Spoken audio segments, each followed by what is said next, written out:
Good day sa ating lahat mga kaibigan. Nandito na naman tayo sa ating usapang magmamano po. Dito tayo sa ating channel na Mercado Official mga kaibigan.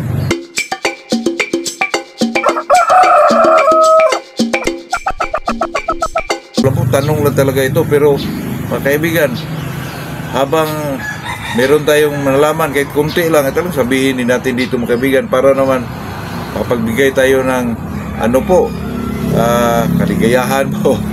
Ano ito? Basta tungkol sa sabong lang mga kaibigan. May nagtanong kasi na ano ba talaga ang pinakamagandang roundhead na ipasok natin sa ating mga alaga mga kaibigan. Ito namang mga roundhead mga kaibigan, napakaraming roundhead po. Katulad ng lazy roundhead, Boston roundhead na kay Lancin Lature, na nandun din kay Esculin mga kaibigan. Mayroong Allen roundhead, mayroong Shelton roundhead, may Brunner roundhead. Yung ibang roundhead mga kaibigan, hindi naman masyado kilala, pero ito talagang Boston at saka itong mga Gary Gilliam roundhead, lazy roundhead, yun talaga ang pinaka mga kaibigan. Pero sa tingin ko dyan mga kaibigan ay ang galing po ng yung Allen roundhead, napakagaling din yun mga kaibigan. Meron kasi kaming kapitbahay dito may Allen din. Inaano mga kaibigan, dispar, napakagaling po. Pero alam naman natin mga kaibigan na itong Allen roundhead po ay galing din ito sa Boston mga kaibigan. Develop ng isang breeder, tapos gumagaling kasi naman mga kaibigan pag isang bloodline po dinidevelop ng isang breeder, hindi natin alam kung anong pinapasok niya. Pinapasukan ba niya ng mga bagong roundhead na medyo magaling din, ay talagang gumagaling talaga yan. Lalo na pag umaabot na ng ilang taon sa isang breeder, ay talagang magaling yan mga kaibigan. Kung ako lang mga kaibigan na may pisto ako dito na medyo malaki-laki, baka sa future soon dito i-develop ko itong golden boy ko mga kaibigan kasi napakagandang manok, saka may mga palo din. Pero sa roundhead mga kaibigan, nakita ko sa mga derby mga kaibigan, ito ngayon sa ngayon itong tinatawag nilang Gilliam na roundhead po, Gary Gilliam roundhead. Yun ang pero di ko lang alam kung ano yan mga kaibigan, lazy roundhead ba yan o ano. Pero kung sa side ko lang mga kaibigan, kung papiliin ako, doon po ako sa Boston mga kaibigan kasi nakita ko talaga yung Boston, may mga side step po. At saka sabayan nila kung anong laro ng kalaban. Ay talagang parang nila mga kaibigan, parang kung sa Bisaya pa, sundugon ba mga kaibigan, yung yung estilo ng kalaban. Ay talagang gagayahin mga kaibigan. Totoo yan, at saka i-adjust yung laban niya. Napakatalino po ang Boston mga kaibigan.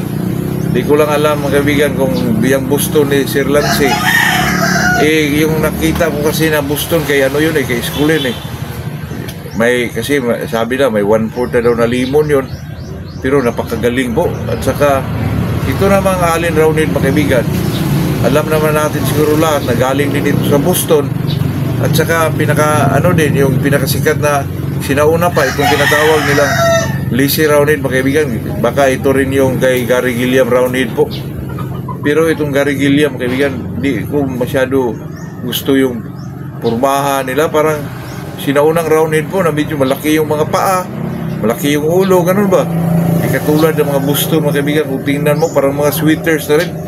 At saka wala na akong nakita mga kaibigan na roundhead na medyo kulang sa tapang po sa nowadays kasi talagang na-develop na siguro yan.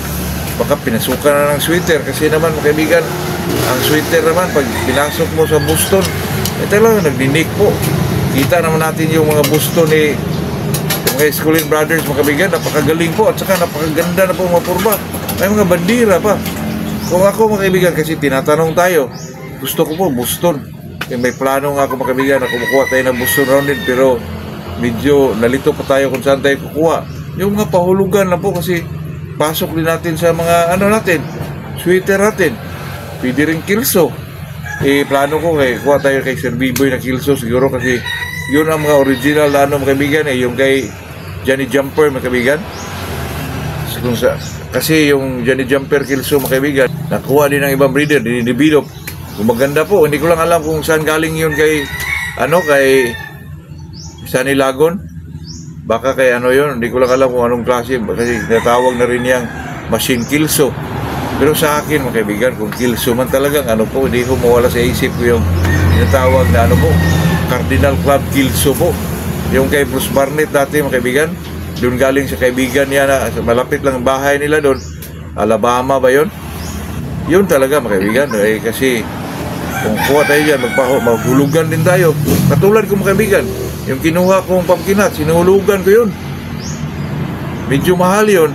Pero pag tayo naman na makapag-share sa ating mga kaibigan, napakamura lang po. Kaya ako mga kaibigan, makakuha tayo sa mga vlogger rin na medyo mahal-mahal.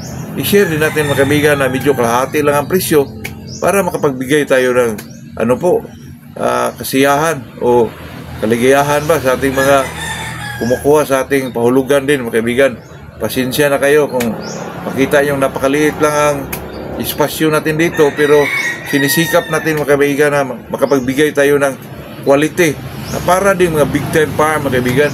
Nako, kahit gaano pa kaliit yung area mo, kung ikaw ay kursunada lang mag-alaga mga kaibigan, ay talagang mabigyan mo ng medyo quality talagang manok yung mga kumukuha sa atin mga kaibigan. At saka pinaka number 1 yan, yung tinatawag na honesty mga kaibigan. Yun lang talaga, yun lang ang hawak natin mga kaibigan, totoo yan. Ayan lang po, yan lang ang ating may share sa araw na to. Magandang umaga sa ating lahat mga kaibigan.